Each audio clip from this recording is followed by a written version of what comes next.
and my tuck slipped out a little bit. And I basically did a perfect 3.5 and landed in a low section of the foam pit, like pretty much stacked vertically.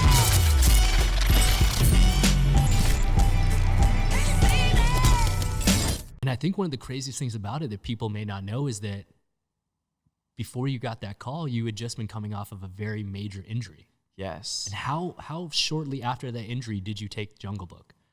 I think it was less than a year. Wow. I think so, because let's see, after my recovery, it took me about like a month or two to start training again. Yeah. And then I think that's when at some point I came up to LA and talked to you and was like, look, I got injured doing something that wasn't making me any money. Yeah. And you know, I might as well take the risk of stunts and learning all that and the new thing and do that, because I got injured anyways. And so I can't let that, you know, stop me or worry me. And for those people out there that are wondering what type of injury took you out for that long, can you explain exactly what happened so I don't say it incorrectly? Yeah, so I displaced the top right wing of my C1 vertebrae by 2 millimeters. Wow. I basically slipped out of a flip. It was a quad front that I was doing in a foam pit, into a foam pit off a tramp, and my tuck slipped out a little bit. And I basically did a perfect 3.5 and landed in a low section of the foam pit, like pretty much stacked vertically, like upside down. And the compression just roasted my C1. So instead of 4 front flips, you did 3.5 and landed straight on your head. Yeah, pretty much. God. And I didn't know my neck was broken until we got to the hospital. I mean, I went through some weird subjective experiences, which I don't really need to mention because it's kind of hairy. But yeah. I finally came to in the gym and was just very concussed. And we went to the ER, and then they were like at one point, hey, lay down and don't move because your x-ray shows that your neck is broken. And I was like, what? That sucks, because I was walking around, going to the bathroom. Oh, so you were actually phically able to walk around. I knew they had to pull you out of the pit, and that wasn't easy. But yeah, my neck was like locked. I couldn't move it anywhere like this or nothing, but I didn't feel pain. It was a very strange injury. And so still in the ER, my dad says he's like on his phone looking up the statistics, and per year in the U.S., there's roughly 11,000 C1 fractures of the type I had. That's a lot. And yeah, about 6,000 on average of those are fatal injuries. Oh my God. And then only 3% of the total come with 0 spinal cord damage, and I fell in that 3%. No way. That's not good statistics. Yeah, that's like 50% fatal or more, right? That's crazy. Yeah.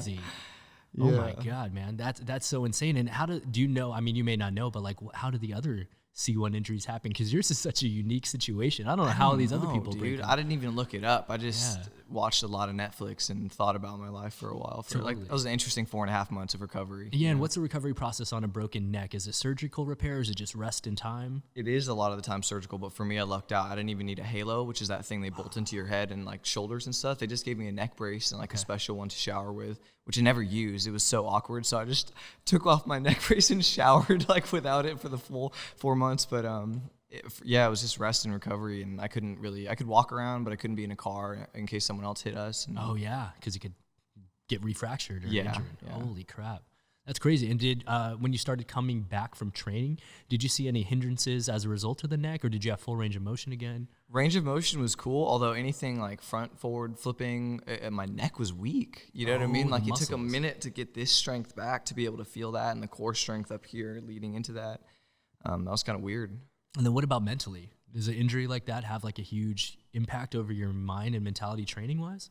It could have. It didn't at the time. And a lot of that was because I was coming from a very familial gym down in San Diego where I had a lot of students, a lot of people.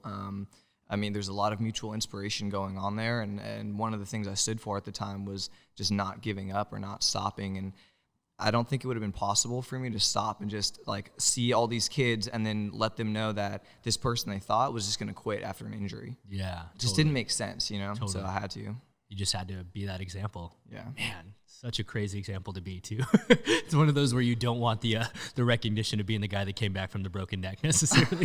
Right, but I mean, would you rather be the guy who, broke his neck and then was just like, I can't do it. True story, man. And that's definitely why I wanted to bring it up, was to show people that like you can have a traumatic, life-changing injury like that, and someone like yourself put in the time in the rehab, and you came back and went straight on to a full-length feature film for Disney, which is one of the biggest ones in the last decade. So it was crazy. I will say that, I mean, I did luck out, or it was blessing, whatever. I mean, I didn't have any like chronic damage that stopped me from getting back to where I was. You know, if that were the case, I might have gone a different life path. And I think about that a lot sometimes. I think about it all the time because, bro, the funniest thing to me was that as soon as we started working on Jungle Book, we would do things and I'm like, is this good for this dude's neck right now? I know, dude. Yo, Connor, can you pull up some of the Jungle Book clips, Connor? See if there's like a Jungle Book clip in there at the Yo, and if not, we will have to find one and pull one up there, man.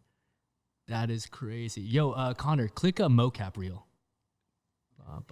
Dude, thinking about it, even like during some of my early parkour years, I remember this one time I tried to do like front flip with half twist off a wall and just got the twist in too early and didn't end up flipping. And I just like imagine landing on the back of your head and then your whole body weight crunches you onto the 8-incher. Yep. And it's crazy. I don't know. Like kids just don't get hurt like that sometimes, I guess. Right? Yo, Connor, pull this video back to the beginning really fast. And so for those of you that are just joining us on the audio broadcast, go ahead and swing over to our YouTube. But what we're taking a look at right now is some of the stuff we did on the Jungle Book, which is like right now we're looking at cliff falls where we're literally jumping from 30, 40 feet and rolling down hills. That's the famous platform jump we had to do, which was from 40 feet high down to the ground. That's Mowgli jumping down the stairs, right? From away from King Louie. Bro, that setup right there scared the crap out of me, dude. I was super nervous on those precisions, man. You remember the scissor lift? It was shaking going up. It was one of the only times I've done parkour where we had to get loaded up in a scissor lift to do a jump. And I was like, this is mentally just weird, man. I'm used to climbing and walking, but... And I felt fine about it until you could feel the tenseness or the just everyone in the room like, what's about to happen? And I think that was, like you said, was the biggest thing is that we're so used to doing this, but everyone around us was like, oh my God, these guys are super high in the air. And we're like, dude, just stop giving us pressure. Just let us trade, you know? Yeah, I'm not one of those people who's immune to that. Like, if there's some vibes in the room and someone's like, ooh, this is sketch, I'm going to feel it and be like, man, I can feel you, dog. I'm the same way, man. Yeah. But long story short, there's been so many times where on that job or numerous other jobs that I've hired you for where I'm like, oh yeah, this dude broke his neck before. Should maybe be careful about that. And it's also funny though that like the career path you chose is stuntman.